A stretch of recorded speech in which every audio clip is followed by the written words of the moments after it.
Good evening, everybody. Would you please join us for the Pledge of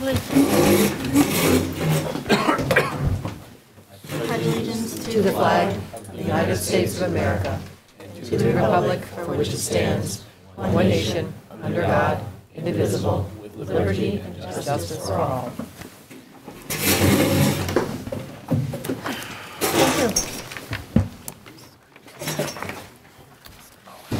I already got it. Wearing sweaters.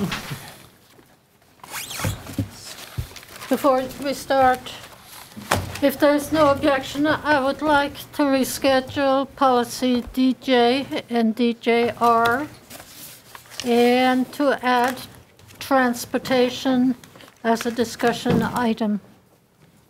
Any objections? Then we have public comment.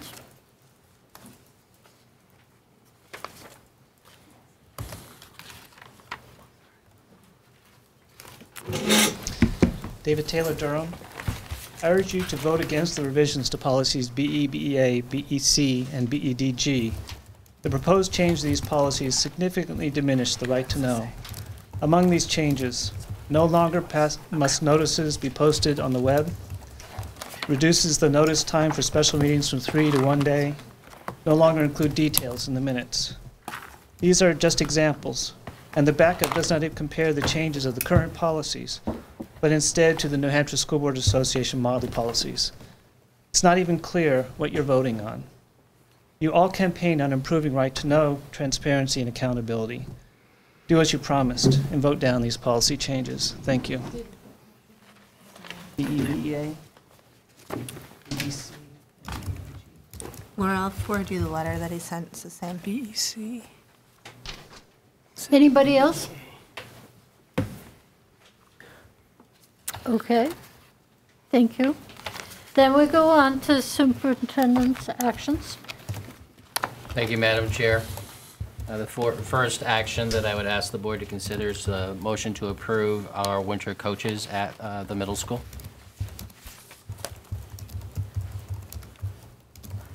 Krista. Motion to approve Andrew Allen, Nate Grove, Nicole Casimiro, and Jason Duff as basketball coaches for the Oyster River High School.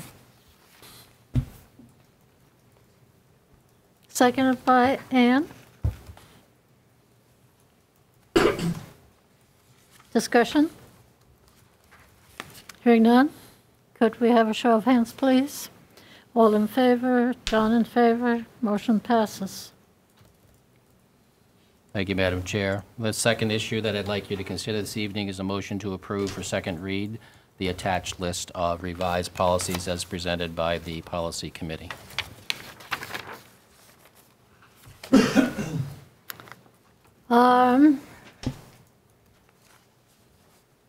One concern of David Taylor was that we took the web off. We did that intentionally because we didn't want to get stuck in case of inclement weather, that the web was down, or that I don't understand electronics, but there have been times when it was an issue.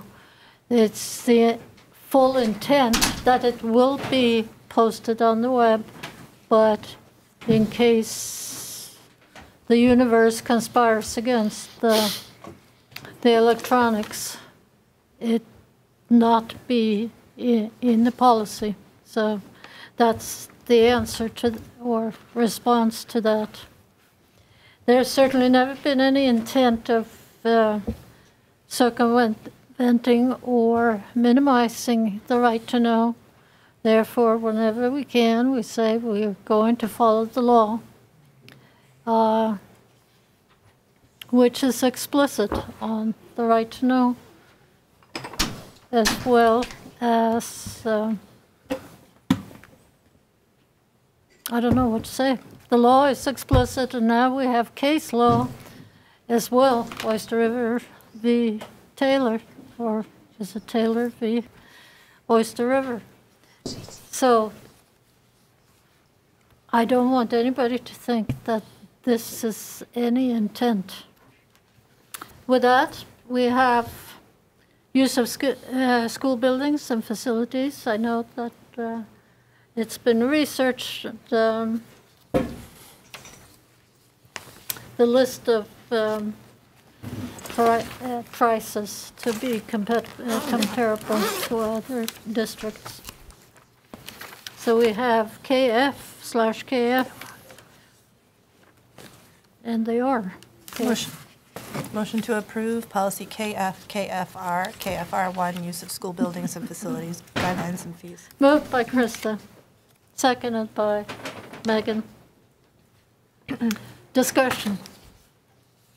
Al? Okay, so I don't want to get off track, but to your, I couldn't figure when I can comment, but I think as we go through the policies, the way you guys are doing it is good, and that when there's a change that comes up, since the whole policy committee is here, if you can just briefly explain it, of what the intent was of the change, which you guys have been doing, it allows people in the public to see why we're making the change and what the purpose is of it. So as we can go through each of the policies like that, I know it slows us down, but it'll help to clarify to the public exactly what we're doing. Yes, and I certainly ask Megan and Ann to chime in on that. This one was an update, just to update it, make it what we actually do, as well as updating the money part. Further discussion? Could we have a show of hands, please? 7 in the affirmative, John in the affirmative, motion passes. And I pulled the next one. Reduction in the instructional staff workforce, GCQA. Krista? Motion to approve policy GCQA, reduction in instructional staff workforce for final adoption. Moved by Krista. Second. Second by Megan. This was policy that I think had not been updated for quite some time, and with the input of superintendent, we have what we have before you. If I may, Madam Chair. Yes. This policy really is just minor changes because this is a policy that hadn't been reviewed in literally 30 years. However, in the course of reviewing this policy, we recognized administratively that the procedural document that supported it was also very, very old and likely not in congruence with our negotiated agreement with our teachers unit or with state statute. So we pulled the procedure piece, and we will be sharing with the board a new procedure. The other piece that I would want to put out there is that we are not reviewing this policy with the intent that we're going to go to layoffs. We're doing it because it's a very old policy that needed to be updated. Staff had asked me about that particular concern, and so this particular policy is really just an update.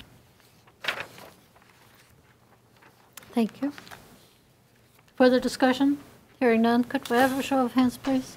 7 in the affirmative, John in the affirmative, motion passes. Regular board meetings, BE, which is being changed to BEA.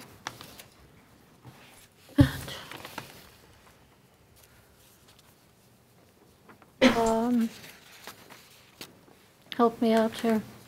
Motion to approve policy BEA, regular board meetings. Thank you, Krista. Seconded by Ann.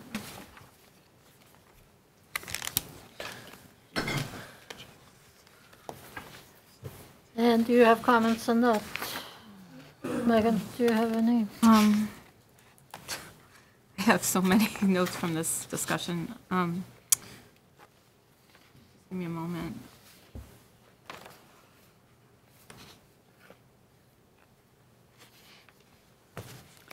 I can make some comments, Madam Chair. Yes. The second paragraph, we removed printed in the local newspaper because we don't do that.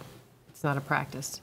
So because we're not following it, we thought it made sense to take it out of the policy. If we weren't following it, we shouldn't say. That's always a good idea.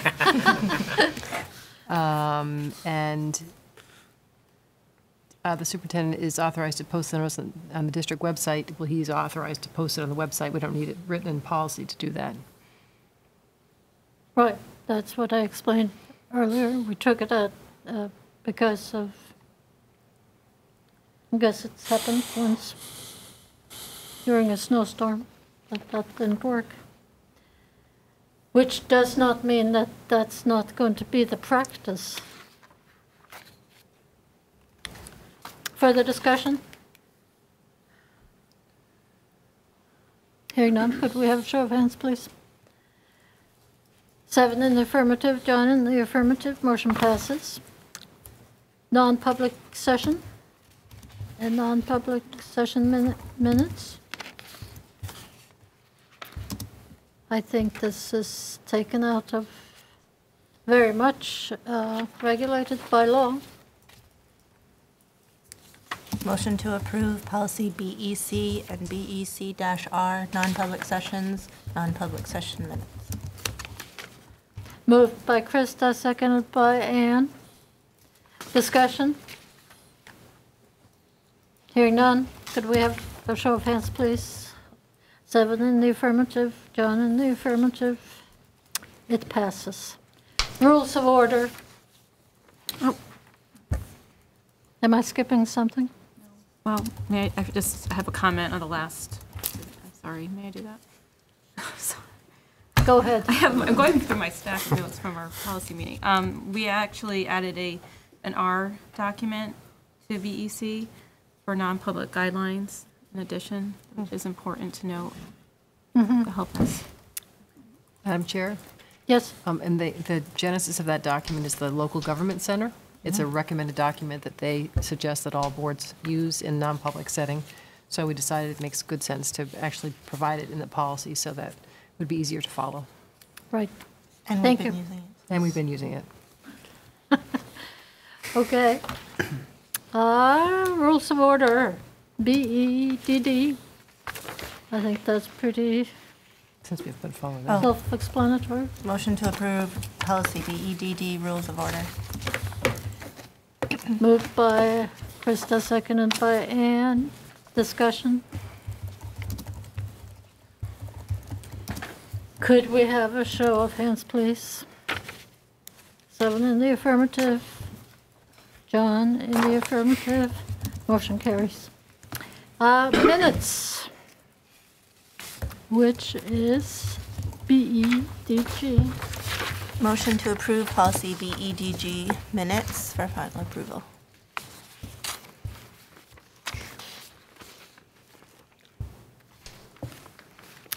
I am sure I can find it.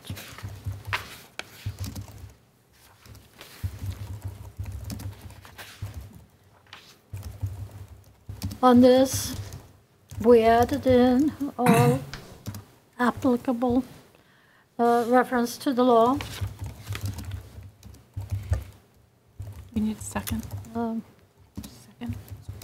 I'm sorry. I want to second it. You want to second it? Okay. You can. Thank you. Krista, yeah. I don't think there were big changes. Yeah.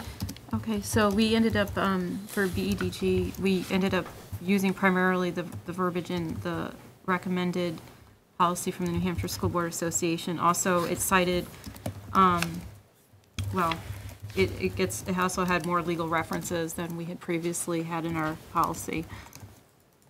So, Right. Thank you. Yep. Further discussion? Hearing none, could I have a show of hands, please? 7 in the affirmative, John in the affirmative, motion carries. Public participation at board meetings.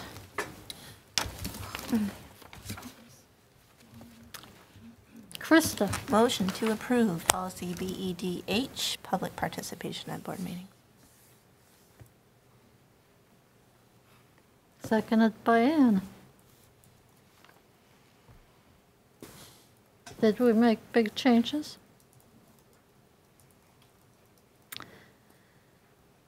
We did. we did. Huh? Yeah. We did? Okay.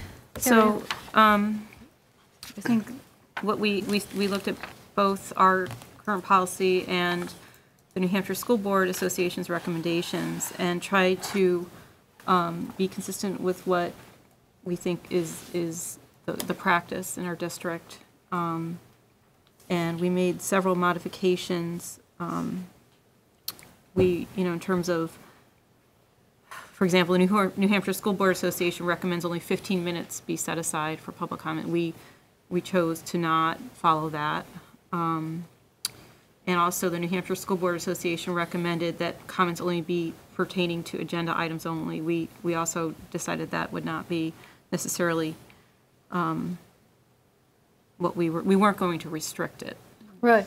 That was the spirit of it, was to not restrict, but to also acknowledge that we are meeting in public. We are doing a business meeting of the School Board of Oyster River in public, and we need to meet our agenda items and try to, be fair and open, and welcoming comment, yet trying to get our work done.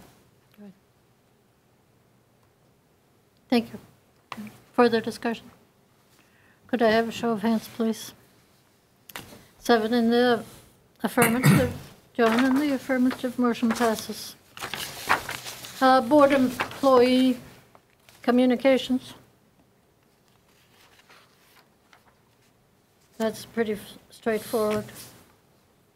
Motion to approve policy BHC, Board Employee Communications.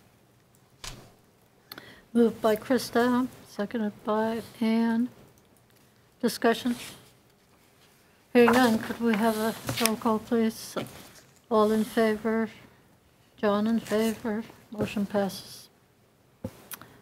Board member development opportunities and procedures. Motion to approve policy BIB and BIB-R, Board Member Development Opportunities and Procedure. Moved by Krista, second by Ann. Discussion? Hearing none, could we have a show of hands, please? 7 in the affirmative. John in the affirmative. Motion carries. Board member indemnification, BIE. Motion to approve policy BIE, Board Member Indemnification. Moved by Krista, second by Ann. Discussion? Hearing none, could we have a show of hands, please? 7 in the affirmative, John in the affirmative. Motion carries. Administration goals. Motion to approve policy CA, Administration Goals. Moved by Krista, second by Ann. Discussion? Yes. We added a number of legal references from the New Hampshire School Board Association, as well as some cross-referencing of our own policies regarding the superintendent evaluation. Great, thank you. Further discussion? All those in favor? 7 in the affirmative, John in the affirmative, motion carries. School superintendent. Motion to approve policy CB, School Superintendent. Moved by Krista, second by Ann. Discussion? We went with the School Board Association's recommendations for this policy. Additionally, we added in references for appointment of superintendent, as well as superintendent evaluation. Further discussion?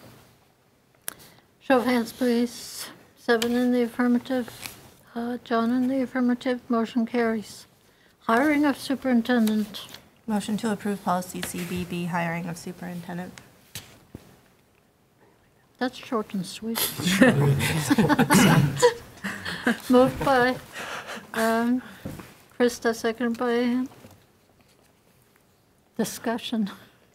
Could we have a show of hands?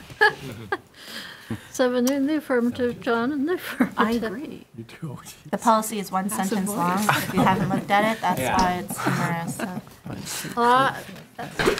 Line of responsibility. Oh, my God. Motion to approve policy CBB, line of responsibility. Moved by Krista, second by Ann. Megan, we did take a lot of stuff out. Wait, I gotta, sorry, making fun of me.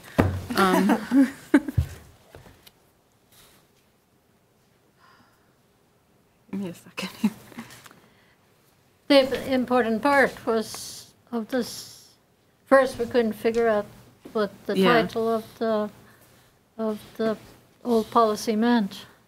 And each employee in the district shall be responsible to the board through the superintendent, which is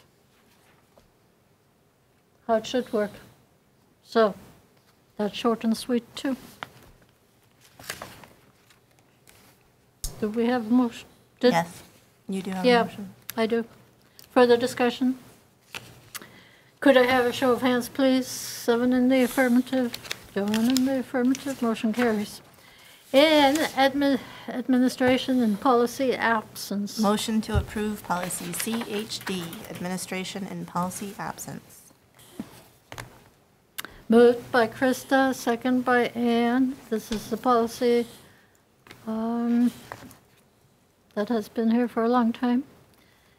When something happens unforeseen and unplanned and unpredicted, and there is no policy to cover it, we give the responsibility to the superintendent. Because we don't want to be blamed. Further discussion? Hearing none, could I have a show of hands, please? 7 in the affirmative, John in the affirmative, motion carries. That's it for policies. The last policy that you put on the dais, Madam Chair, actually blends right into the next item that I'd ask you to consider, which is a motion to amend the school calendar 2012-13. Yes. What occurred that made me want to put this on the calendar is the language at the very bottom of the calendar that we post currently says that the school calendar is subject to change authorized by the board and the State Department of Education, or when the school is closed because of dangerous traveling conditions or emergencies. And as all of you know, during Hurricane Sandy, we were dealing with issues on literally a day-to-day basis. And a challenge was put forth, not in a derogatory way, whether I had the authority to change the calendar without pulling all of you together. And in the place that, so we checked the policy manual, and there's nothing in the policy manual that speaks to this issue. And the only place where it possibly is implied is here on the posted calendar. And so, the real issue was the Massway School and the fact that it had an extended power outage related in comparison to the rest of the district, an extra day. And we actually thought that we weren't going to have school.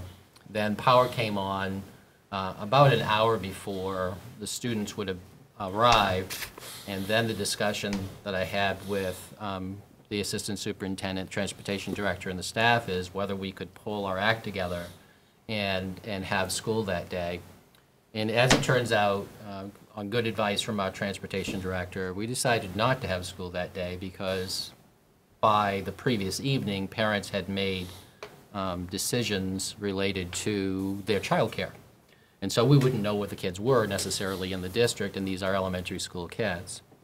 So then the request was made of me that we consider using the workshop day, the district-wide workshop day, to make up that extra day that the Massway students lost in comparison to the rest of the district. And again, this issue came up as to whether I had that authority. And in talking with the chair, we agreed that it would be a bit ridiculous to pull the board together on a Monday night in order to authorize having school on a Tuesday morning.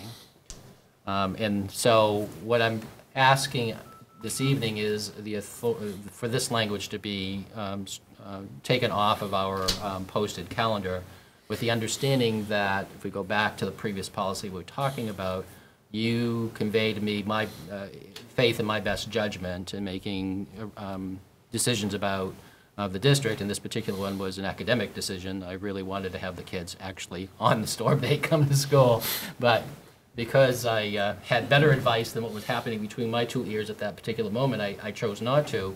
But then, through this request about making up the day on Tuesday, Carolyn and Carrie Vaish, our principal and assistant superintendent, worked really hard to kind of clear the path so that we could actually have students. And so I felt a bit conflicted, and I shared that with our chair. And so we decided together to put this item on the agenda and ask the board to consider striking this language so that it's clear that I do have the authority to rearrange days in the calendar in order to meet our students' needs. Krista, Motion to approve the change to the school calendar. moved by Krista, second by Ann. Discussion, Krista? I have a discussion. This is directly related to the school calendar and that particular issue, so I think it's okay to ask this question now. Last time we had a situation like this, it was not because of a hurricane, but I think it was because of a ice storm or major snowstorm. I think it was the ice storm. The governor declared a state of emergency and then allowed us to petition the state to get a waiver for those days that we missed. Are they going to allow us to do that this year? I think that probably, like the school district, the governor probably would wait until we see what the significant weather events are during the upcoming winter months. Okay. You know, I've had staff ask me, are we going to make up those days? And my response is, I don't know, because we don't know how many storm days we'll be impacted by in December, January, February, and March. So most likely, in Concord, the new governor will make that decision once we see what the impact of the weather is in the upcoming months. And that would be my recommendation to you as well. I mean, even if the governor came forward and said, you can petition, I would think it would be premature to petition this early when we don't know what our winter months are going to bring. Okay. Further discussion? Could, John? Sorry, it's a little late. All seniors have to make up those days. That's the one, with this vote, you're in deep trouble. This calendar doesn't have the last day for seniors built into it, which I know a lot of the previous calendar I think did. Is that something we can add on? I can talk to Mr. Allen about that and see what his opinion is on it. It may not be there through a deliberate decision on the part of administration that I'm unaware of, John, so I'll investigate that. Okay, thank you. Further discussion? Could I have a show of hands, please? So, 7 in the affirmative, John in the affirmative, motion carries. The one thing that I will ask the policy committee about is that we do, as Mr. Taylor suggested, have the original policy printed, and if we pick the pink page, that we showed those changes. So, thank you. And thank you, Madam Chair. And the last item that I put before you for consideration is a motion to reduce the budget that I presented to you on October 2nd by $538,954. And I'd like to read into the record some of why I've made the decisions and recommendations that I'm making so that the public that doesn't have privy to what happens between my ears and trying to make decisions, I can kind of articulate that in a way that everybody understands. So we put out a retirement incentive, and we had really good response from staff. We had staff who were both age eligible and service eligible come forward and voluntarily agree to retire based on the incentive that you authorized. So really, why does a district do that? Why does a company do that? And the reason you do that is because it benefits the system and it benefits the employee. So it's a win-win scenario. So you have very high personnel costs in the district because we have a lot of senior staff. and it's great. And those senior staff, we're very proud of, and of the work they've done in the district. But you're also facing an incredibly tight budgetary time. You know, the recession, you know, was just short of a depression, and we still haven't recovered from it as municipal or school organizations because we're dependent on taxpayer dollars. So by putting out the retirement incentive, we have a way of voluntarily reducing our staff without going to layoffs. And layoffs, as we all know, are particularly problematic for school districts because we become very dependent on our staffing, and rightfully so. We want to make sure we have the best staff possible. So by putting this incentive out, I needed to make a decision once you approved the retirees last week as to how I wanted to go forward in terms of reducing our overall personnel costs. And I will be straight out, the most important document that I used, and it's in your packet, is our school board policy related to class size. And generally speaking, it's a pretty nice policy which says, you know, whenever possible, work on the attrition model being the preferred model as opposed to laying off people. And so the incentive really plays into that attrition language. So policy IIB is really fundamental in my decisions. And then student-teacher ratios. There's been several times that Krista has asked about student-teacher ratios when we've talked about enrollment. And your student-teacher ratio that you use as a guideline is 18 to 22. And later on, when we're talking about capacity, that policy will come back up, and state guidelines will come back up, or will come up. And then in terms of specialists, like our special ed staff, it's not about class size, it's about student-teacher ratios, loads, if you will. How many students are on your load? So I try very hard to approach this in a very objective and clinical fashion, so there's no emotion.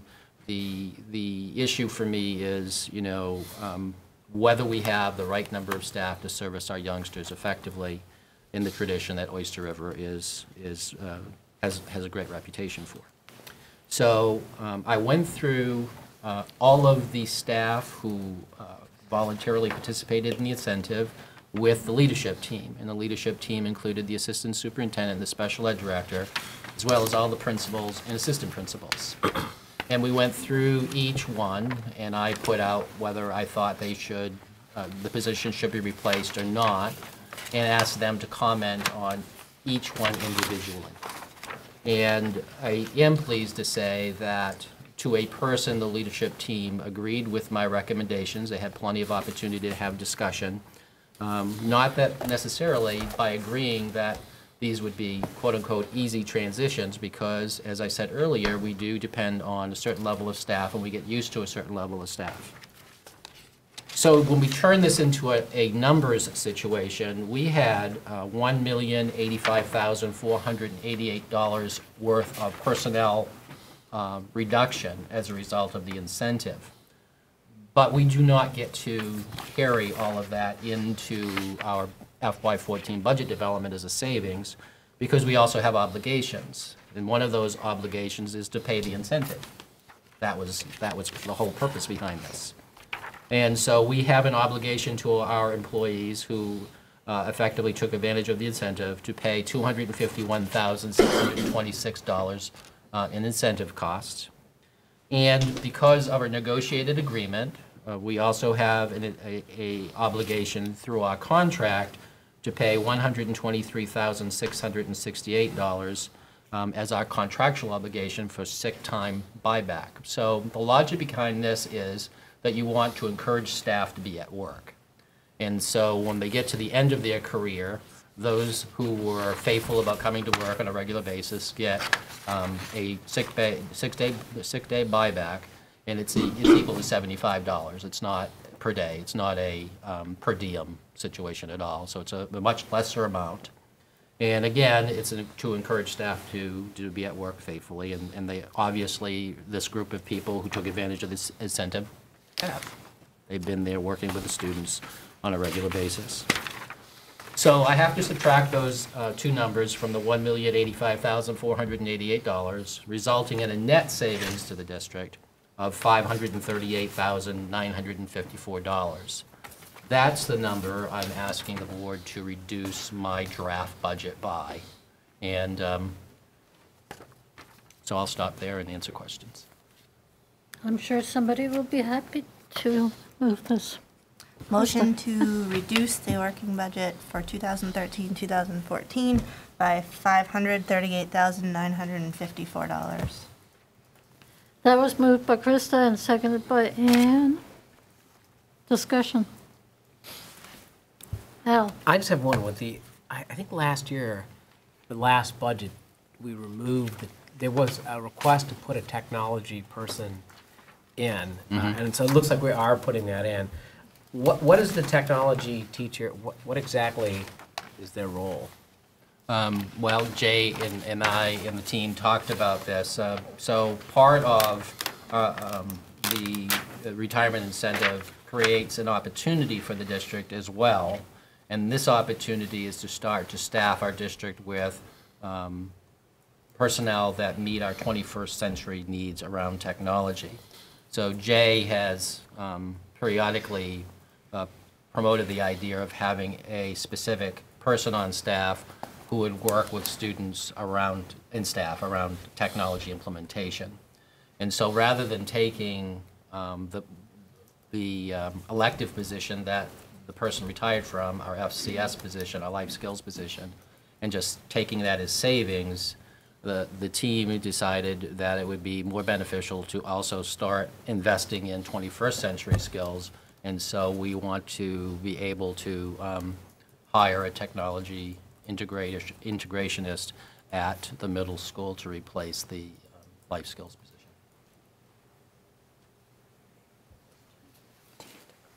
For the, Krista? In the original budget presentation, you, not you, Carrie had presented that the Massway budget was being reduced by 1.5 teachers or teaching positions. And in this explanation, we're actually transferring 2 teaching positions from another elementary school to Moheramet, which we only have 1. So Massway to Moheramet, I think is fair to say. But that's 2 full positions. Right.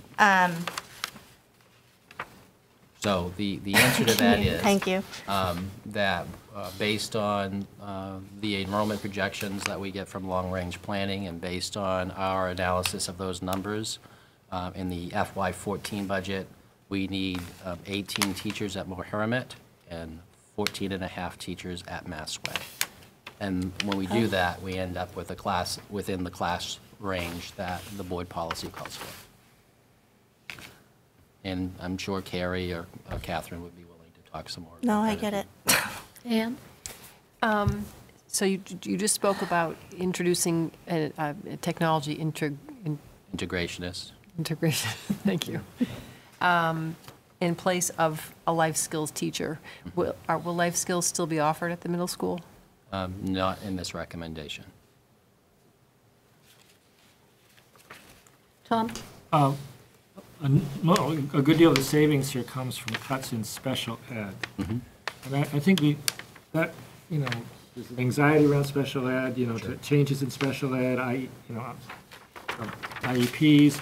How are we going to accommodate this big of a change? I think, I'd like just to hear some, Sure. I think we have Just to somebody- clarify, we actually have 2 life skills teachers, they're also called thanks, Jay. FCS.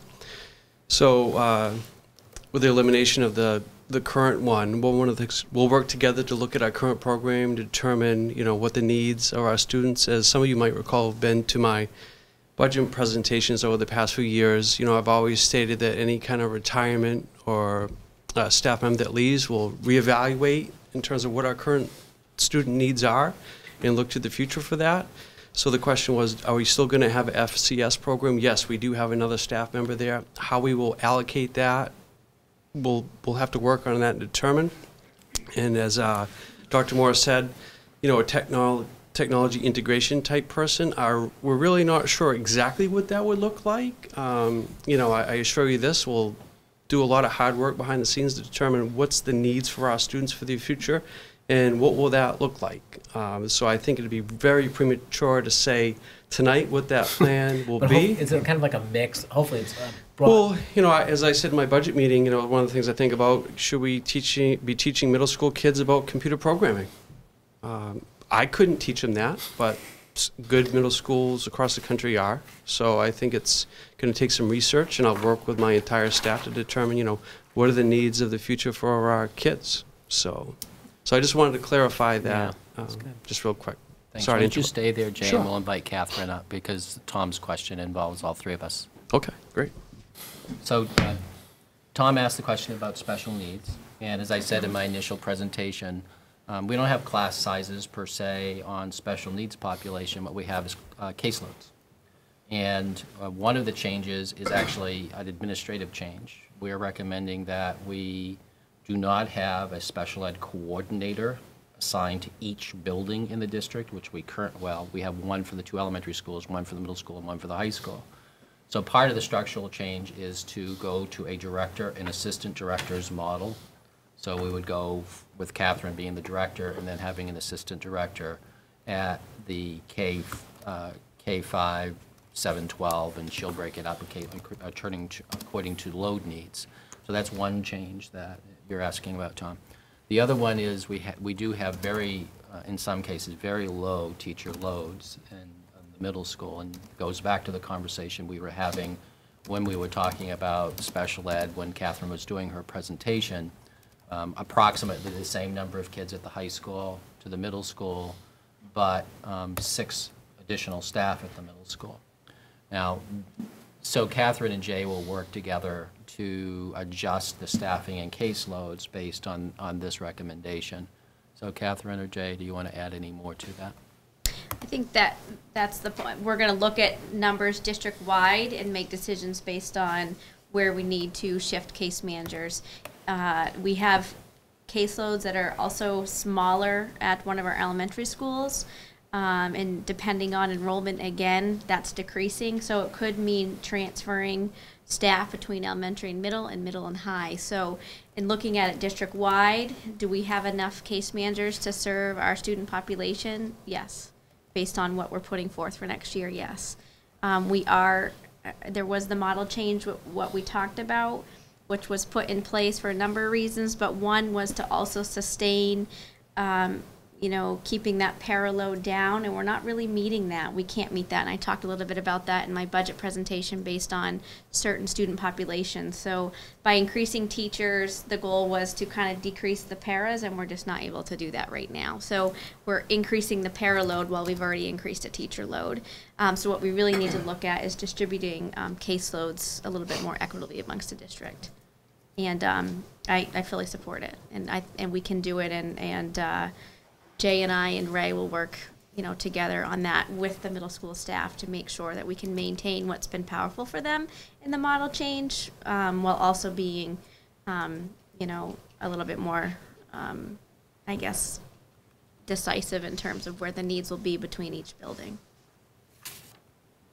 So I would add again, I think it's a little premature to say this is what the plan will be. The incentive the staff were just approved last week and finalized tonight, but I assure you this, we'll have a plan and we'll focus what we always focus on is what's best for our kids. So that's what we'll do. Thank you. You're welcome. Megan? I still had a question, sorry, Sure. about the technology integration individual. On this sheet that we received, it says that the individual we would hire would be a teacher. Is that to me is different than what I just heard, is the integrationist. Is this person going to be teaching? Well, I think just to take a students? step back, last year, one of the things I had proposed or discussed with the school board was the potential of putting a technology integrator into the middle school. Okay. Something I felt we could have used for the past few years, but in the initial phases of the budget, that was actually withdrawn, so it really wasn't cut from the budget. It was just, Okay. of course, you want to be responsive to the current budget climate and needs, so that was kind of pulled back. So I had created a technology integrator position, and that can look in many different, it can look different in a lot of different schools. So again, very candidly, I think it'd be premature to say that exactly what that position would be. You could call it, a computer teacher, a tech integrator. A lot of different schools use different terminology. So what you might see, Megan, is a different actually title for that type of position. But when you do hire a tech integrator, it is a certified position in the state, so you do pay that person as a teacher. Okay, I guess my follow-up is maybe not so much to you, Jay, but to Dr. Morris about, do we have any other similar positions like at the high school right now? Why just the middle school? Why is this something that is a program that you are thinking about establishing district-wide, and what would that be? Yep, good question, Megan. Yes, I would like to have a professional technology integrationist at every building in the district.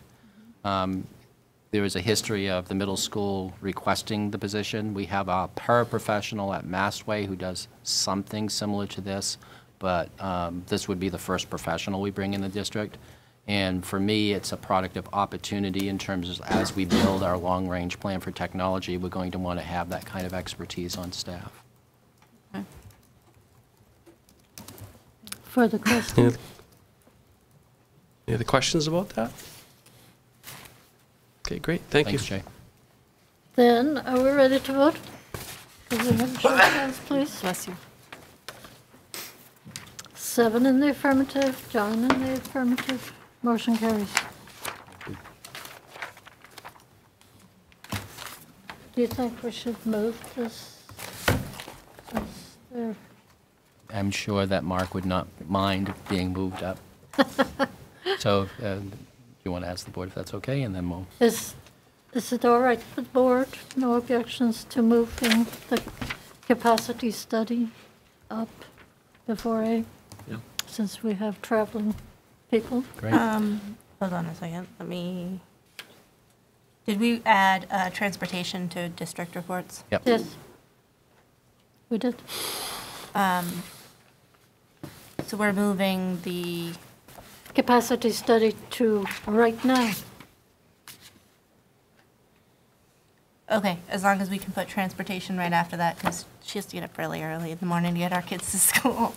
I'm sure she appreciates that, Christine. So, Is there objection to that? So do Hearing- we. Yeah, I know. Not as early as she so is. No. I know that that many of you picked up a hard copy version of the capacity study, and you can see that I've started to tap mine and dog-ear it already.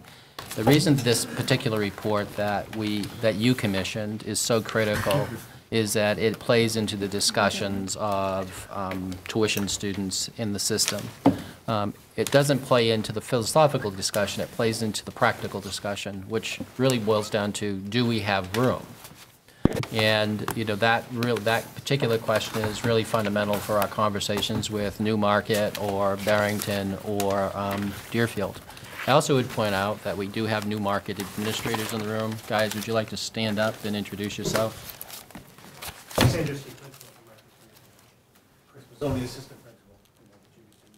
Welcome. So they were informed that Mark was going to be here tonight, and they couldn't resist being at another board meeting to hear this report and your questions.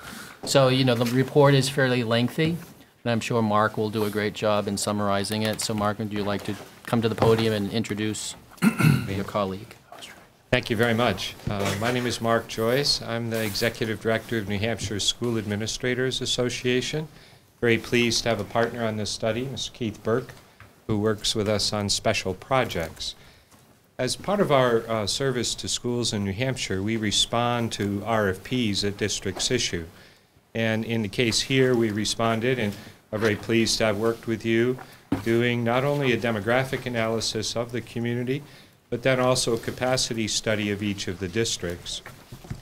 You have a 75-page report and a bound copy distributed to you tonight of the final product of our work.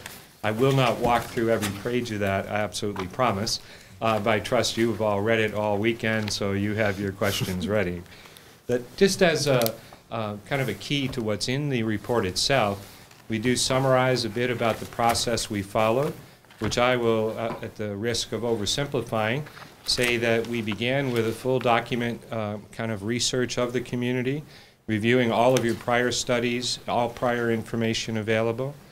Then we conducted a demographic assessment where we pulled together data from the Bureau of Vital Statistics, from state agencies, from regional planning office, and in conversation with each of your 3 town planners. Those came together to create the enrollment projections that you see in the report. Equally important, though, we enjoyed the opportunity of touring each of your schools in September when they were fully in session. We had the opportunity to visit every area of instruction, to survey staffs through a voluntary anonymous survey. You see the results of their feedback at the back that we considered as part of the study. But I think at the onset, we'd like to acknowledge and extend our appreciation to not only the system leadership in office, but to every building principal. We enjoyed our tours, and they were very helpful in providing information. Where possible, we did reconcile our information to the extensive architectural engineering study that you had recently completed, but we did that after we did our own educational assessment. The initial stages of the demographic profile look at the characteristics of the communities themselves, but I think it begins to weave the picture of the basis for the enrollment projection we use when we begin to compare, if you will, the total resident school population of all 3 communities to the total population history of the community and how those proportions are decreasing a bit. When we look at the births, the native births to residents of all 3 of those communities and how they relate to the overall population, this community, like the trend we see throughout New Hampshire, these are declining, the number of births and also the percent of it as a share of population. That demographic trend of an aging population in New Hampshire is fairly consistent, with the only exceptions we've seen in 2 school districts, Windham, Bedford, and in our larger cities where people are migrating to easier access to public facilities. We then looked at the building permits of all your communities. You see the chart here that combines them together. That shows a steady trend where we're not seeing increased new construction. From my personal conversations with each of the 3 town planners, they do not see any imminent development on the horizon, or any that has just been approved that would impact a different trend than what has been surfaced in the last several years. It is in the combination of those together that we then make some general assumption.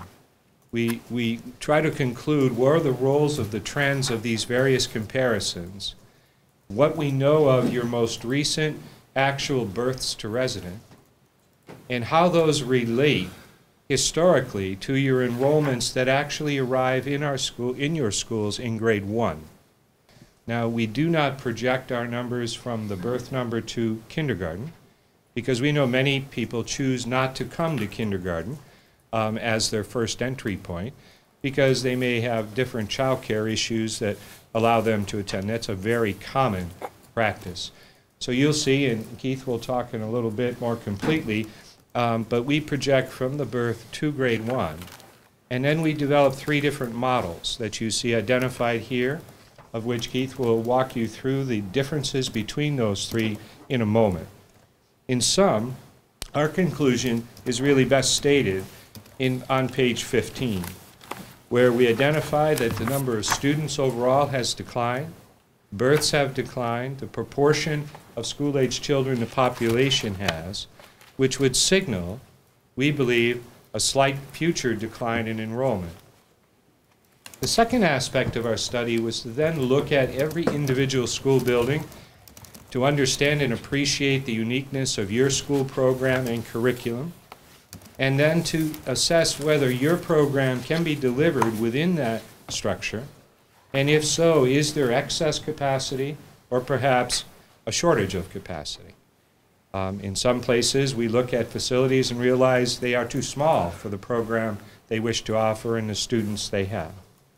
And you see in the sections that proceed following the enrollment projection, we walk through that for Mastway School, Moheramet School, middle school, and high school. And in each of those cases, We describe a general summary of the educational program, its strengths and weaknesses, as observed in terms of the facility, not the instructional program. And then we calculated 2 different measures of capacity. One where we employed your adopted school district class size policy of 18 to 22 and slightly lower in the K level. And so you'll see in all 3 of those cases a Oyster River School District capacity notation. Correspondingly, after discussing this with the superintendent, we said you may get questions from the public as to what the state guideline would be. While that far exceeds your practice, and you are to be really applauded for that, and very few districts reach these higher state guidelines. But we did generate those numbers for you as well, so you can see at the absolute outside what that capacity measure would be. 2 notations I would share, and one is that when you do the mathematical calculation of so many rooms versus such size, you'll note that we take a 90% rate of that in every formula. And that is because there is a difference between the mathematical capacity of any school building and what we refer to as the functional educational capacity. Because in any school population, you have variations of numbers from grade to grade. You also have practices like looping or cross-grade grouping that affect the class size. It's not always easily mathematically divisible. And what we found as a rule of thumb that the 90% utilization is truly your optimum educational capacity. The other point I would note that when we identify the Mohammed School, you note that we did not use or include the relocatable classrooms in our calculation of usable space. There are 2 reasons for that. The primary reason is that the state doesn't recognize those as permanent school structures. They currently, under the new adopted school construction law, will no longer fund any purchase of those. And they also have guidelines that are quite strict about their installation in a school in the current time. If a community should, they should be covered. The walkway from the building to the area has to be covered, as well as other safety precautions. Now, these pre-exist any of those changes, but they are in full use, they're in good repair, the instructional programs there are working well, but as you know from visiting the site, they're not connected, and they would not be a desirable original location. So they're in actual use now in a safe way, but they're not a measure of your ultimate educational capacity at Mohammed. I would stop there, and Keith will pick up with a discussion of the high school, and then walk through the appendix at the end. Good evening. If you look, you turn to the section of the high school, which begins on page 27. We give a brief description of the high school and what we find about the program. We also noted on page 28 that it's an excellent facility. The gymnasium is good size and separate cafeteria, large auditorium. And we could not find any facility or site limitations as described in any of the reports. With the capacity of the high school, we use a slightly different factor. We use an 85% factor because the utilization factor in the high school, because of the movement and programs, is a little bit different and a little harder to control than the elementary and middle school, so we use a slightly lower utilization factor of 85%. On page 30, table 13, it describes the capacities of all the rooms, and we created 3 columns for this, where we had the capacity is defined by the state standards, and point out the state minimum standards, the capacity as defined in the architectural report, and the capacity based upon 22 students per class. Now, you'll note that not all of them show 22, and the way that we did this is that if a room based upon state standards would be less than 22, we use the state standards. In other words, all the classrooms, regardless of whether they can fit more than 22, we're assigned 22. If it could be less than 22, we applied the state standard to indicate what the capacity is. Did I make that clear? Okay. So from that, we took all the capacities and we developed 3 total capacities that you see at the bottom of the table on page 31, where we had a functional capacity of, again, multiplied, the total capacity multiplied by 85% of 1202, 1006, and 915.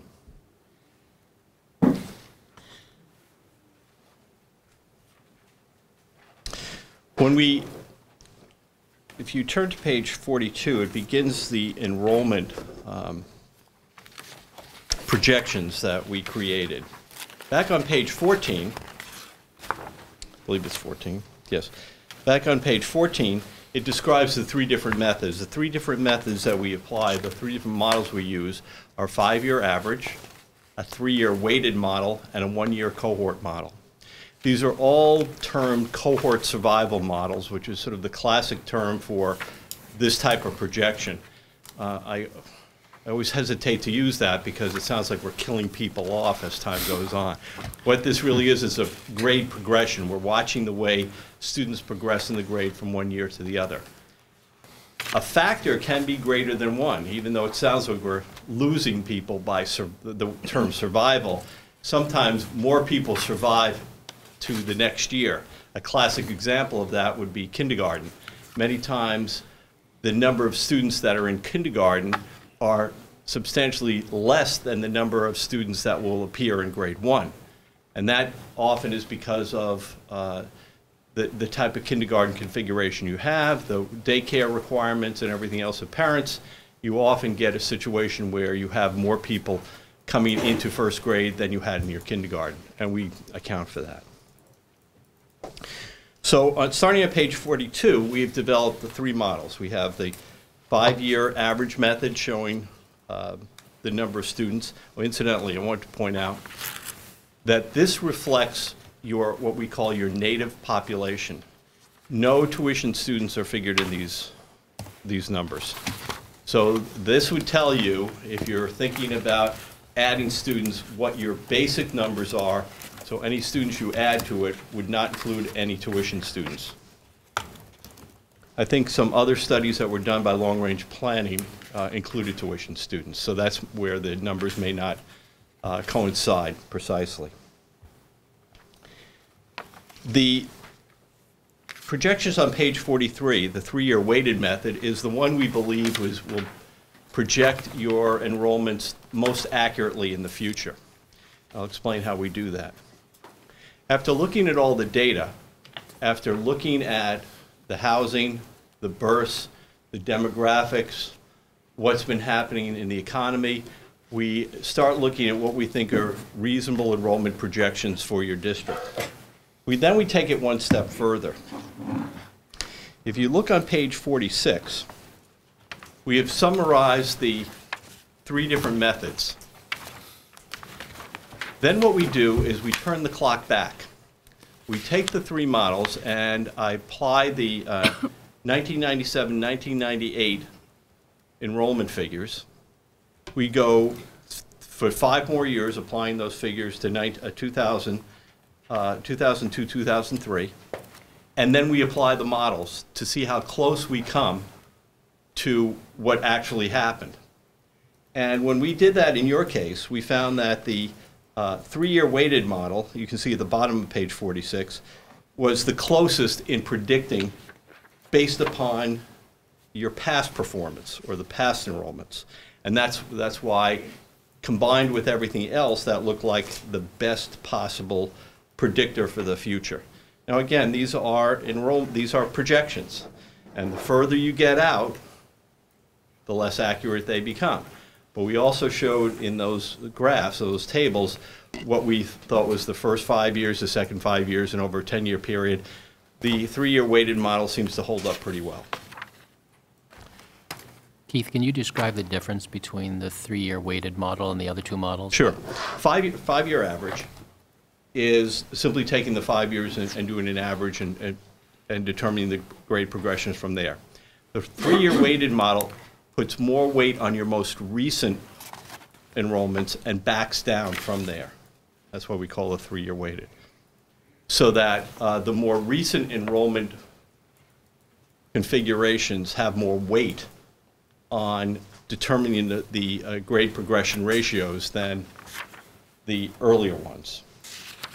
Thank you. We determine from there. The 1-year cohort is just looking at that, only 1 year. Finally, in the appendix on page 55, you see that it's a copy of the feedback instrument that we gave to the staff of each school and the responses. We didn't get a number back. I think it's because that's a testament to your facilities. They're very good. And you don't get a lot of, when we have very good facilities, we don't get a lot of returns on these surveys. But that will give you an idea of what people are thinking in the various schools. We'll stay here together. Okay. Just two closing points, and we're open to any of your questions. On page 51, you notice the projected births. And the blue data that you see in that report are the actual known births that are certified by the State Bureau of Vital Statistics. Then, being, as you can imagine, since we don't know what they are, we have to make an assumption. And we assume here that they're going to fluctuate in and around the 90 number, 89, 90, throughout the future of this. To the degree the births drop beneath that, then you would know that perhaps our projection might be overstated. If it does increase from that, then you know you need to look at the higher side of that range. Why I emphasize that is in a year you'll know what that number is. The new number for 12 will be certified. And so you then can kind of get another independent year away, very quick verification of the projection. The last point, and perhaps the best way to move to your questions, is call your attention to page 35, where again we sincerely mean to express our appreciation to the district and all the staff who assisted us. But in item 3, you have a quick summary of the elementary enrollments combined together when we look at projections. And what it shows in a 5-year projection is a decrease of about 127 students among both elementary schools. In 10 years, about 138 students in total, less than you have now. The middle school, the 5-year projections show a decrease of about 52 students. In 10 years, about 148. For the high school, again, this is all resident students. It shows a decrease over time after a small bubble in the intervening time. The next, item 4, summarizes the offset of that. So then what is the capacity? And you have those enrollments versus the sum capacity of K-5. You know, you have always kind of discretion to reassign students between those two programs.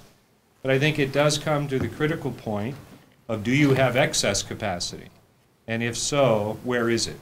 And this shows you that you clearly have an excess capacity at the high school level. So we would stop there and wonder if you have any questions or suggestions for us. Ann? On page 36, following your closing comments under suggestions, you reference school building aid. And just for my edification, how is school building aid eligibility determined? It's a very good question because it's all new. It's brand new. As you may be aware, it's under a moratorium at the current time. That moratorium will be lifted July 1 of 13. The law has changed to create a system that's now a competitive one that is need-based. So all applications will have to follow a common and much more complete application process. They will be judged by an organization called the School Building Authority, an independent governmental agency, and they will be rated from greatest need to lesser need. Then they will be funded based on the available resources appropriated by the legislature. The past legislature had benchmarked $50 million for that project. Of course, it doesn't become legislation until this legislature appropriates it. But to give you a sense of its impact, the current debt obligation for school construction aid is about $44 million. So that only leaves available $5 million of new money to fund projects from the greatest need down. There are other good improvements in the building aid. It will pay the money up front that you receive, so it significantly reduces the borrowing need of a school district. If a school was in a life safety need, they have an automatic high rating of priority. And I know your superintendent will be familiar with this model because we moved away from New Hampshire's, which was the unique in the United States, to one very much like the state of Maine's model. I think that follow-up to that, Mark, so that we can continue to inform the public is because of the limited funding and the change in emphasis of this new program, and based on Keith's comment that our facilities are in relatively good shape, it is very unlikely that Oyster River would be a candidate for these funds. Correct. You know, it is a wonderful, we think, a much improved policy if it had sufficient appropriation to accomplish the goals that it intended to do. That is a big change. The other part here, the important in our observation of your facilities, would seem to indicate you have a very complete physical maintenance plan program. That is now a new requirement of the statute, that they will not even let you apply unless you have those documents in order in history. You probably noticed, because you already alluded to the modulars, and if you look at your capacity, it's ironic that Mast Way can hold more kids than Mohermet. We've stuck 2 modulars out at Mohermet, and there's really no need for them right now, given the number of students we have. And I thought what was pretty interesting is we don't have, I haven't seen it, but I think somebody said it used to be that Mast Way had just as many students as Mohermet did. But in your thing, it shows that Durham and Madbury are growing significantly faster than Lee is, even despite the decline. So going forward, we need it. You mean by proportion, sir? Yeah. Yeah. Well, again, you have to recognize the total population in proportion are sometimes different numbers. But what kind of gives you a good sense of that is a new feature of the report, which shows you the physical residence of every child by their school of attendance. Okay. And there you can see, I think, the point you make, that you do have not a black line border between the attendance areas of the 2 elementaries. And that is, you know, a new feature that folks like to see, and actually transportation coordinators like to see it as well.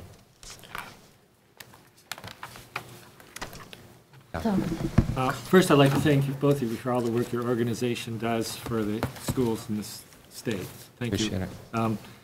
This may sound like a weird question, but this is all based on kind of past practice, you know, that you develop these models. Is it possible that there might be a future occurrence in this district where you have a population of my generation, the baby boom, who begins, you know, selling houses, so that more family houses go on the market, which might open up a window, particularly if interest rates stay low, for families to move into this district. It's historically been an attractive district to move into, but kind of expensive, and that's kept people out.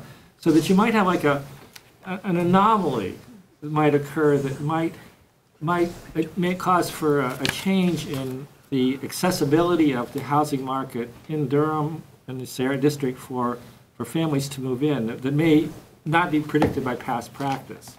Well, 2 things, and then perhaps Keith could add to that. When we look at the housing transfers of this school district, there's not a lot of pent-up available property. Property already moves quickly in these communities. There's not that history. We're completing 5 other studies simultaneous to this.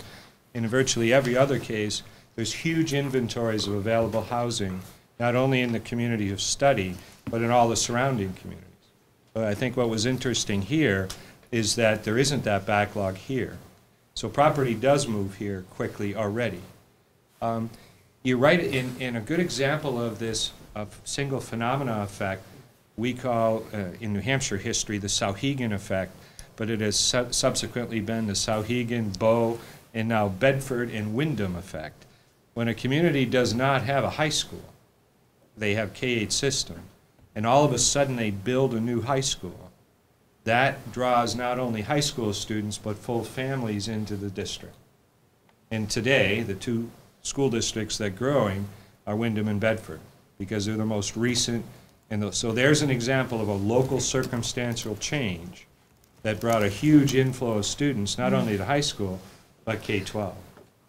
So we don't see, and am I correct with that? We don't see available housing that's not moving here. And so, and it doesn't look like it's ever been that case. So if that trend continues, it would take new development, new property housing to bring in residents. So that's what led us to talk to 3 town planners to say, are there projects pending? And to their knowledge, there were not. But yes, that could always happen. Well, it's typically now, we're seeing a decline overall in the state in the number of students. It continues to decline year by year. So even if that occurs, I don't think it's going to, it wouldn't occur in one pocket. It would occur statewide, I think, because you'd have the same phenomenon in other districts. Megan? I was wondering, in Durham, we have, obviously, with the university here, and there's been recent projects on the university to provide more kind of off-campus student housing, where in the past students may be renting a house. So as those facilities get built, theoretically, a student may live in one of those complexes versus living in what is kind of integrated in a residential area. Was that taken into account at all? Did ask the planner about that, and they found that those properties generally turn over to a new parent who will buy it to rent to kids while their kids go to school here. They don't often revert back to a full family residential property because the demand for university housing is still so strong. Even if there's... Even with the new housing construction underway, there's still people who have to travel a long way away from Durham to find available housing. So I have several other questions. Go for it. So when I look at these maps are going to be these dot maps. People are really going to want to look at these. So one dot is one person, or some dots overlap? Because I think, I'm sitting here looking at where I live, and could overlap. There are several. What we've also provided the superintendent with is a complete matrix showing every student in the district by student number and the distance of every student to every school in the district. So you can see that you can look at any student and say how far are they from each school. I think that may be useful for planning, may be useful for the transportation group, but that's another feature that goes along with the maps that we added to these studies. But we don't publish that. Yeah, and we would want you to know that we have no knowledge who these people are. Right. This whole program is done simply from an ID number and that to their school. So we have no idea who these people are. Okay. All right. I have 2 other questions.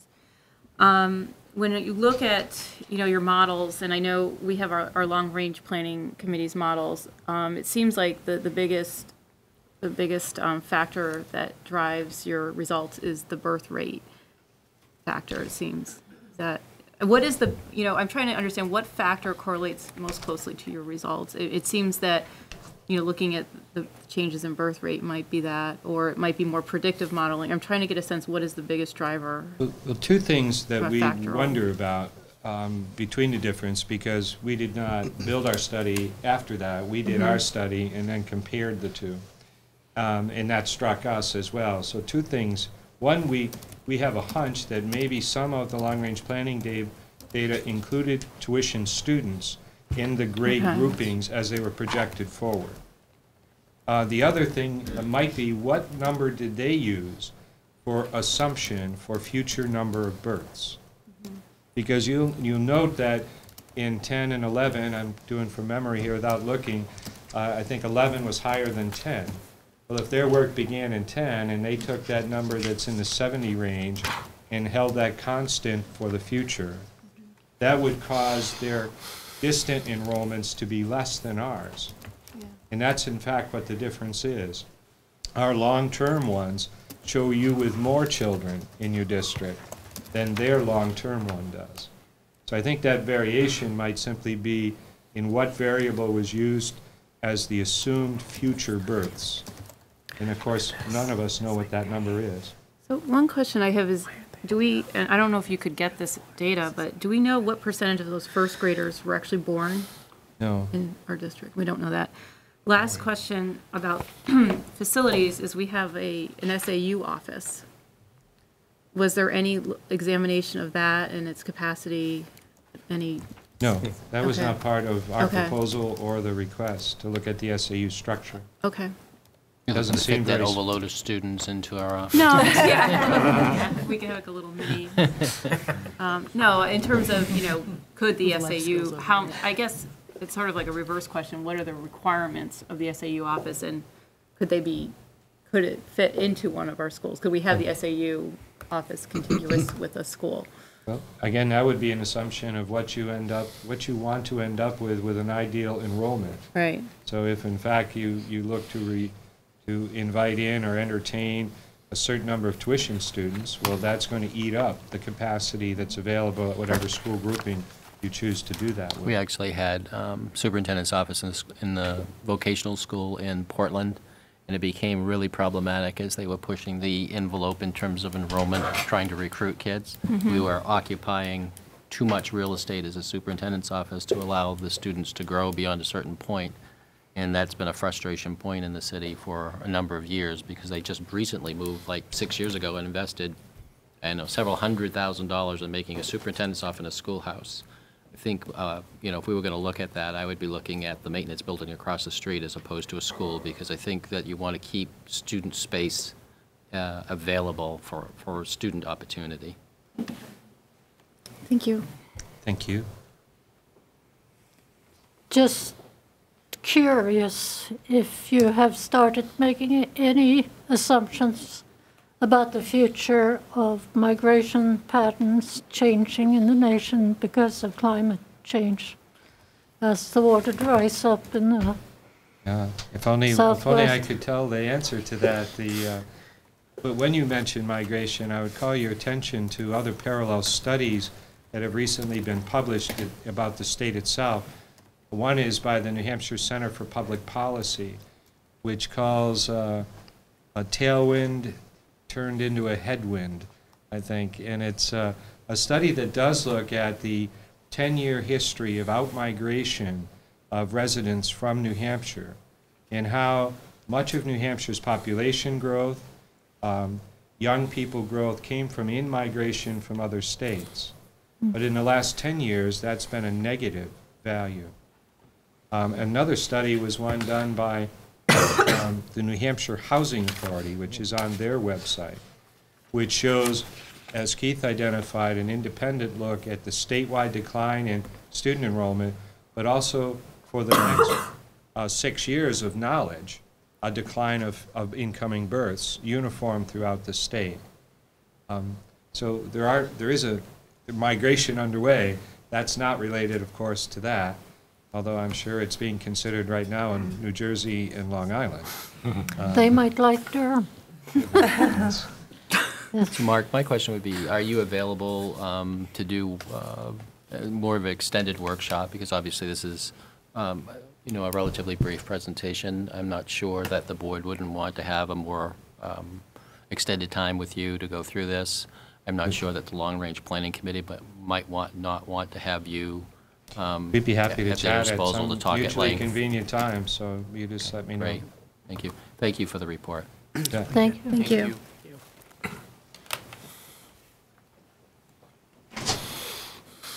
And Krista, did you want transportation? At this Yes, please. So we reserved seats for ABC tonight because we knew that we were supposed to do the transportation budget presentation.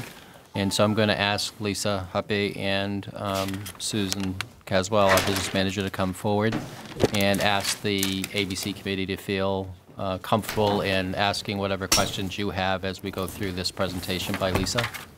Thank you.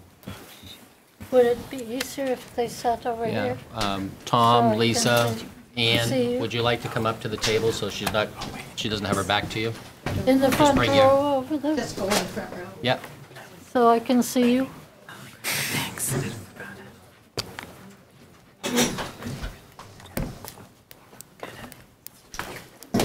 A nice thing.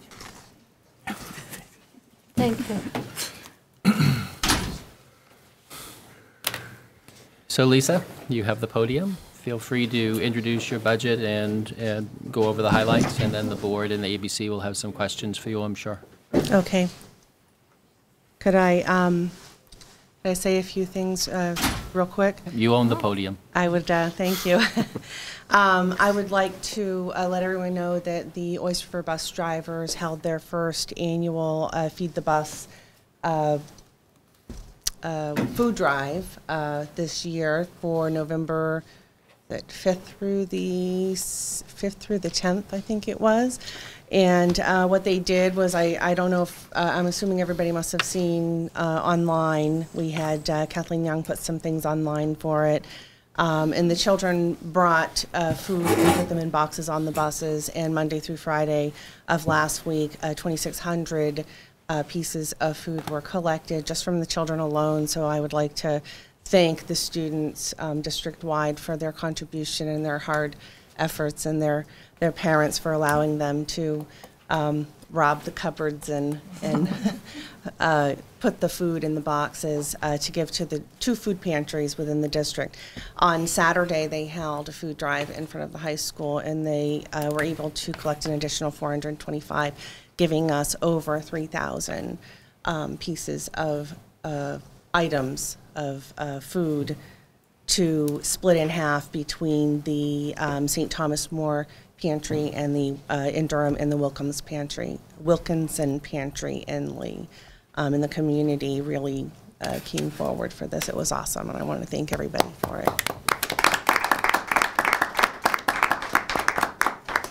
Okay. Please Moving on to extend the our budget. appreciation to the drivers. Yes, yes, they're calling it their first annual, so there'll be more to come in the years. They also do a what they call a mitten fund every year. This will be their 4th annual mitten fund, where they raise money mostly amongst themselves, doing 50-50 raffles every week. There was a couple of years where they each donated a handmade item and then raffled them off at a holiday gathering that we all had with the bus drivers.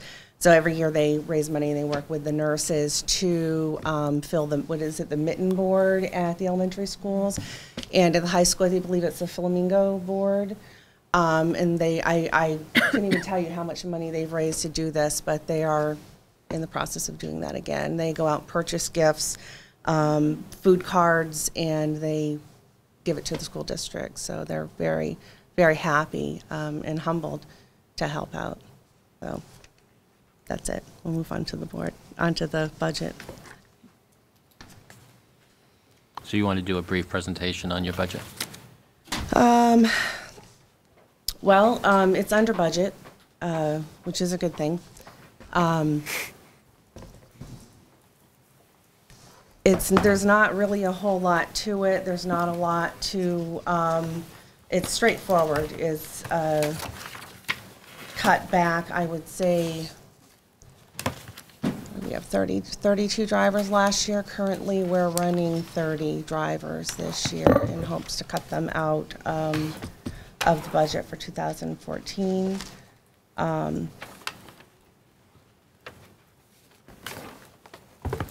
There's not a whole lot to it, so I guess if there's... Why don't you talk a little bit about your capital improvement plan, your buses that are embedded in the budget, and your vans? I did, yes, I did request an additional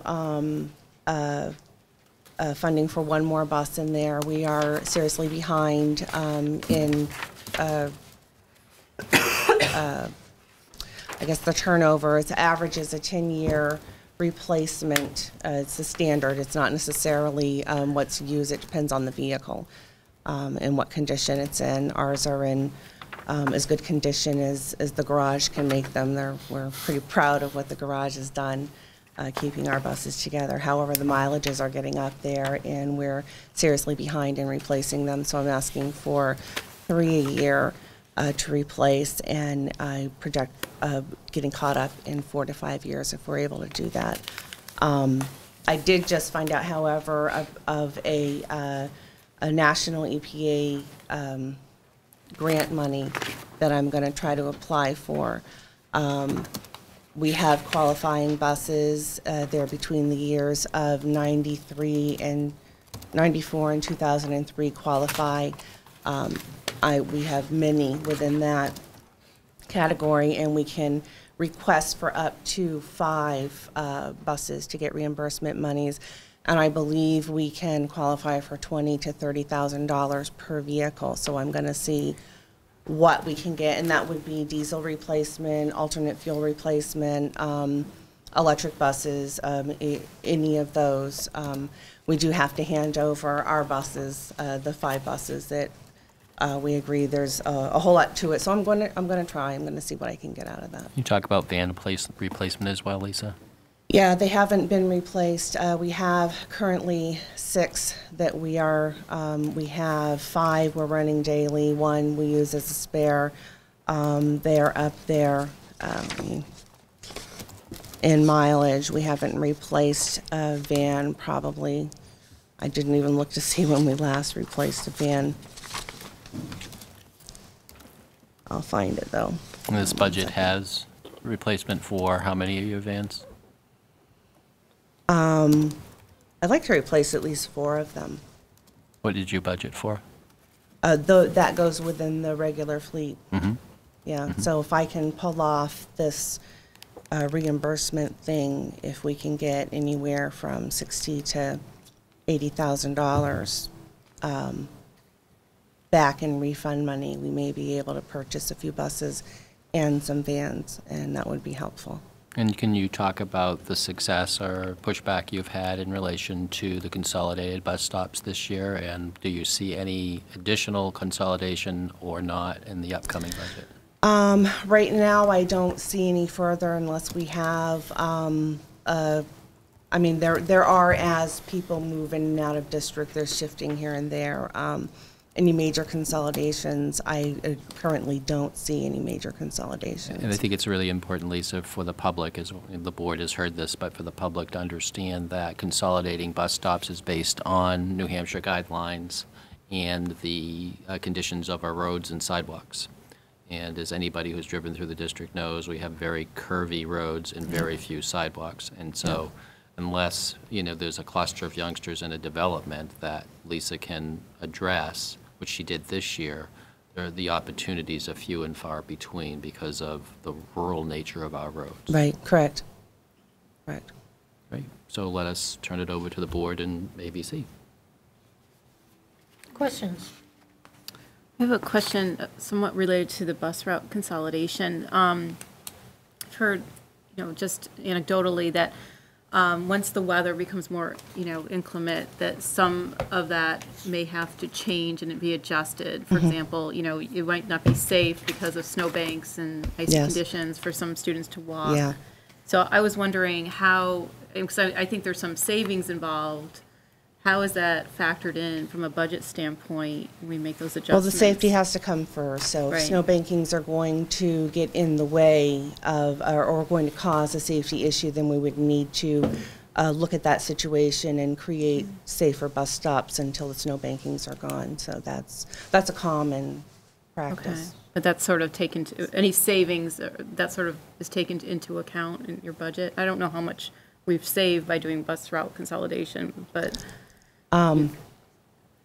No, I mean, it just... Negligible. You just create a couple of additional stops.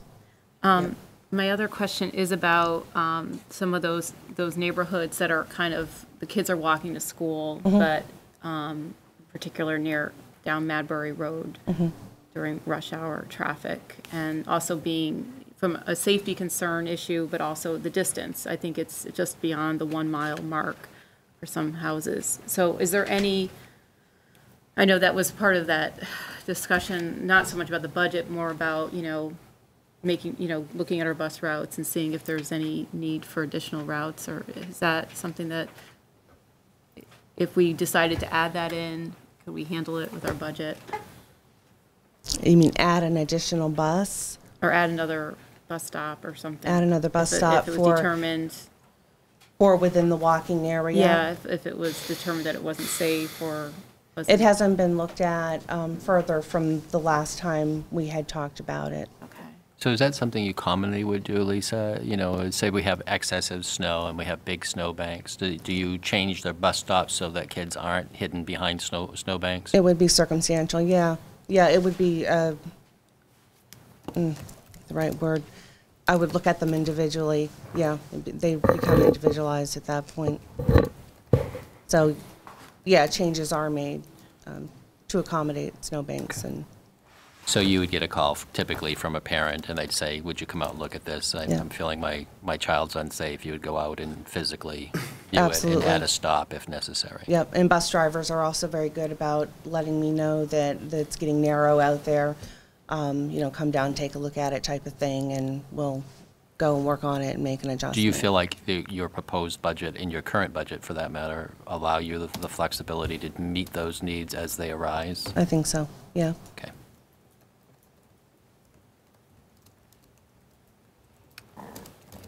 Yeah.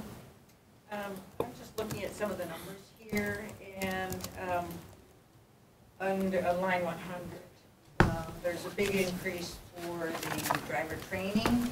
Is this a new mandate by the federal government? No. Minimum 10 hours per driver times 33 drivers. You say you only have how many drivers? We have 32 positions. We only have 30 filled currently. So 30. Yeah. But there seems to be such a big increase. Or maybe you're reverting back to the 2012 item to what Right. for the 2014 and why was it so much lower last year? Is this an every other year kind of situation? Well, it depends on what the training is. Every year, drivers are mandated, federally mandated, to have a minimum of 10 hours of training. We do have other things that we require them to have, like CPR, first aid, things like that. That is every other year, and that is expensive. Is that all what's in this particular line item? It should, yes. So that includes more than just the driver training? Every other year, it's going to be less. Every other year, it's going to reflect the CPR and first aid, and then the following year, it's going to be lower Okay, that's used.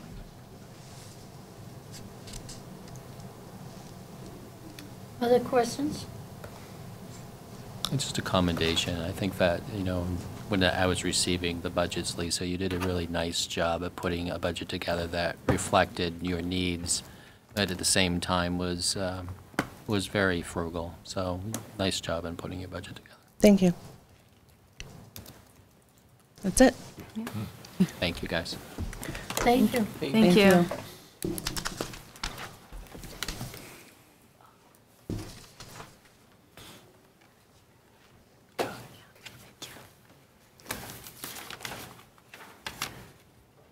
Assistant Superintendent's Curriculum Instruction Report. No report this evening.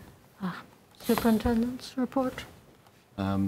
Nope, I got it covered under discussion, so I just want to remind the public before I let go of this that we are streaming now, and the report back from those who have participated in the streaming of the board meetings are that the voice and the image is far superior than what we were experiencing before, so the initial feedback on streaming the board meeting is very positive. We also are able to track participants who stream. So in that first experiment where we did the streaming, we had 7 individuals actually participate. So the fact that it wasn't announced and it, What does that mean? Means we're running it right through computers at any point that somebody wants to watch our board meeting. They can watch it live, or now they can watch it if they're away on work by picking it up on their laptop at their convenience. And 7 people did this? 7 people did that. That's wonderful. Can we watch ourselves? Yeah. Yeah, of course. Business administrators. report. No business report Ooh, this evening. This is good. Student Senate report. Well, the Senate has not met since the last school board meeting. Our next meeting is tomorrow morning. So when I have more to tell you, I will be sure that you are the first school board I tell. Thank you. Just remember that, Newmarket. And we've already done the other announcements and commendation from the district. Nothing. Well, I'm not quite sure. Todd, Dennis, Gary, are you doing anything? Okay, none from the building. Mr. Harrington.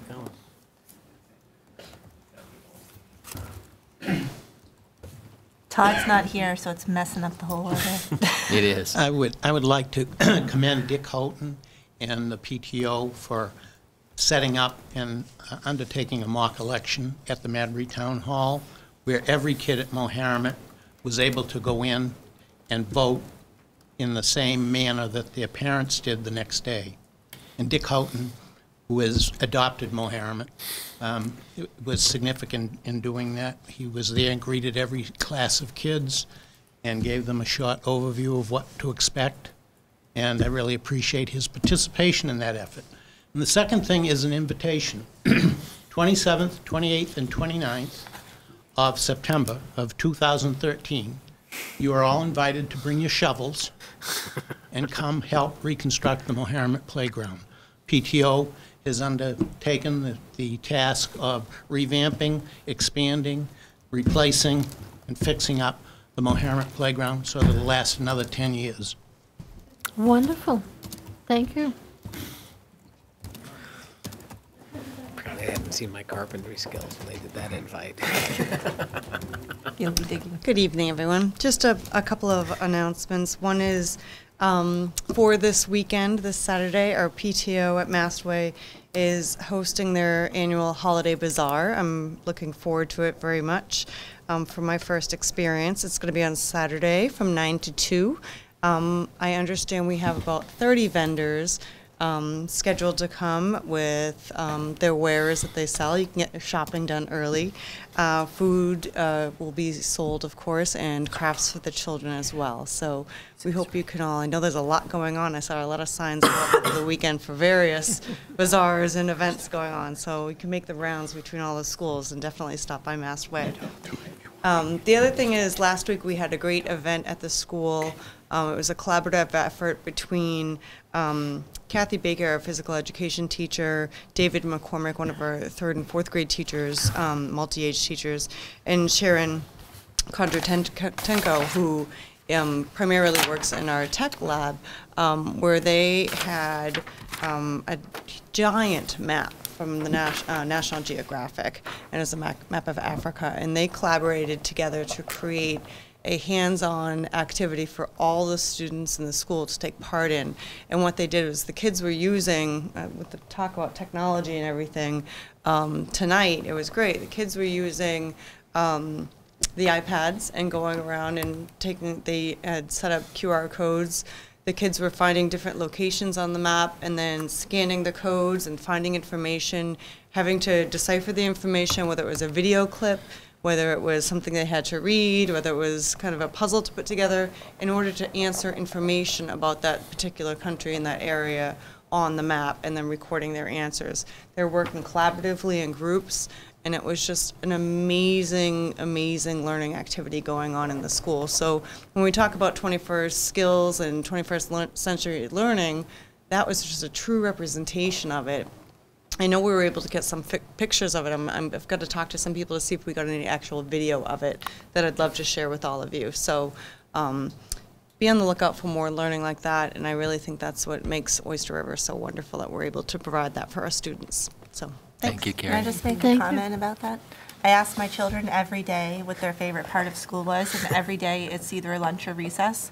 But last week it was the Thanks, map. Krista. Last week it was the map. So that's a big difference. I mean, that's a big deal for a family of all boys. It's not lunch or recess that time. It's the map. And it was so. really interesting to observe the children in there. They were working as pairs and partners or small groups. They were moving. They were watching where they were going. But they were on task. There wasn't anyone off task. It was just such an amazing thing to watch and see, and it's what we all talk a lot about, and we just need to make sure that we're allowing the freedom to be able to develop lessons that are that interactive. So video does exist because it was shared with me. Really? Yeah. Did you videotape? Nice. Thank you. You want the last word? He doesn't get it. I want to take the chance to thank Kathy Baker and the teacher. What's Dave the McCormick. teacher?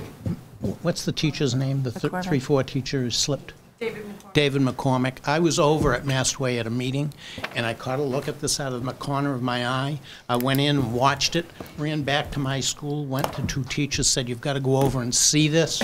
It was absolutely phenomenal. And they let us invade, look, and we're going to bring something similar to Mohammed in April. Thanks. Thank you. So Mr. Allen is not present tonight because he's dealing with issues of personal importance. However, I've asked our student rep to channel Mr. Allen this evening. So Oyster River High School's drama club will be putting on the play Noises Off tomorrow night, Friday night, and Saturday night at 7 o'clock here at ORHS in the auditorium. Tickets are $7 for adults, $5 for students and seniors. The concession stand opens at 6:30. Call the ORHS box office for hours, I think, tickets and any more information, 868-7156. Thank you, John. And if you had a chance to look at the student video magazine this week, they have a little in-depth feature of background as it relates to this play. So I hope that board members and community members can attend. The youngsters put a lot of effort into their drama productions. So thank you, John, for being Great. Mr. Allen for a few seconds. Great. The board?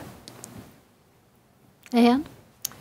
I would just like to wish our district's staff and community members a very thankful Thanksgiving. I hope that all members of our community have a very meaningful day. Thank you. Anybody else? Discussion items. So we obviously talked about the first discussion item, which was the impact of the retirement incentive. And the reason I left these other 2 on the agenda was merely to keep the board posted. We did not talk about the capital improvement plan this evening because we haven't concluded our discussions with the ABC committee, and we're looking for them to be part of the solution that we ultimately present to you. So my understanding from Sue is that we will have their recommendation before our next board meeting. And then the sustainability reduction, we use the word reduction initially because we were thinking that the budget might go down. However, the sustainability committee also wants to present to the board in the first meeting of December because they would like the board to recognize them as an official committee of the system as opposed to a committee that was established through warrant. And so they'll be presenting in December, and that would have impact in terms of our budget as well. So those 2 items are forthcoming in December, and just wanted to make sure the board and the public was aware that those discussions have yet to happen. Thank you. Great. School board committee updates?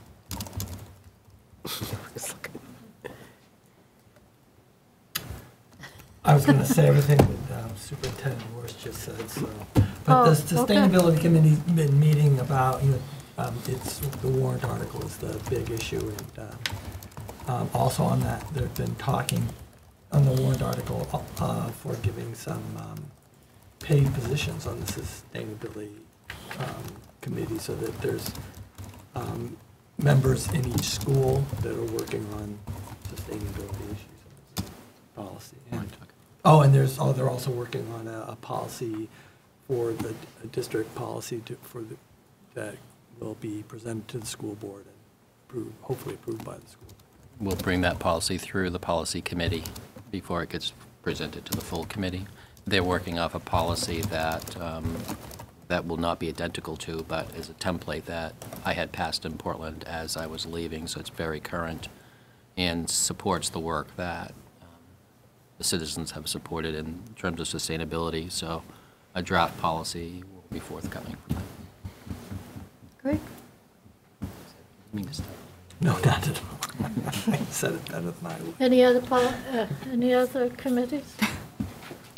Al? Actually, we met today, the negotiation committee we're working on I can't remember what the acronym is for RESPA, for the custodians and the secretaries, and it was productive.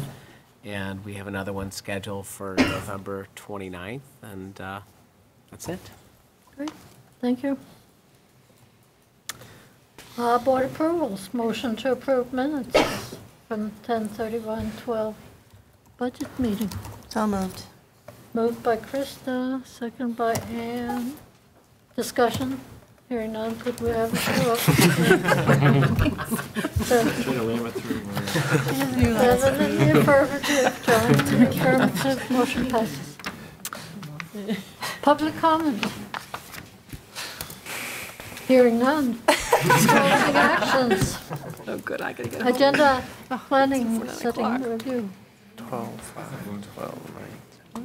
Yes. I would like to put a discussion or possible motion to get a plan to equalize the student populations of Mohammed and Massway. We have talked about this for so long.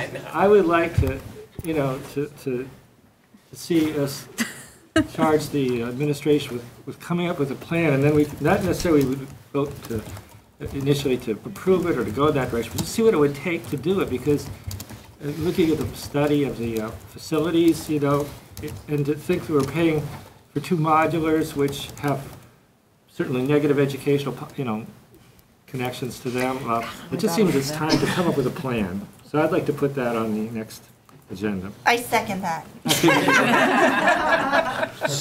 So, can I provide feedback? Yeah. I think coming up with a plan by the next meeting. No. I would like to Do it move, now. I would like to move that we charge you to come up with a plan. So the plan. Okay. Thank you. You have exactly Had 4 this days. opinion of being like Scrooge at Christmas, talking about things that people don't want to talk about. No. I would also, within the foreseeable future, we had a great presentation on the risk behavior survey, but I would like to know what our plan or program on substance abuse and drug prevention is throughout the system. And if we don't have one, I would love to recharge the wellness committee that worked so hard on the food side of wellness, but there was no coordinated program for prevention. And that's what I want, for prevention. We all do. So, yep, I know. I have a question about the survey. Was the survey results, I'm not talking about the presentation, but the survey's result, is that available on our website? I don't know if it's been posted, but it is a public document once it's presented, so it can be posted. Okay. Thank you. I'm also interested in, we had the numbers on depression and anxiety. If that goes out to parents as FY, whatever, not to alarm them, but to kind of help them see what the symptoms that they should be looking for. Yep. So let's have the Jay and Todd in particular do a presentation to the board with their appropriate staff on what our current practices are and what they would recommend based on that survey. Right. Can we just add eating disorders to that list, please? Yep. Anything else? Hearing none, could we have I gotta throw the elephant in the room, which is the tuition thing. We just had a study in there, so what's our roadmap forward with regards to Newmarket, Barrington, Deerfield? How do we approach it? How do we get it out to the public? What's our next step forward? If you're gonna have a study, let's do something with it. Yes, boss. Now can we have a motion to adjourn? Is that by next meeting too? No, you get, I'll give you some Oh, description. wait, future meeting dates, do we have to say those? We have to say those? We 12, haven't. 5, 12. No, we haven't. 12, 19, 12, 1. Okay, there we go, she said them. Motion to adjourn. Moved by Krista. Seconded by Ann. Unanimous. Hand wave. We're adjourned. Ray voted twice. John voted against.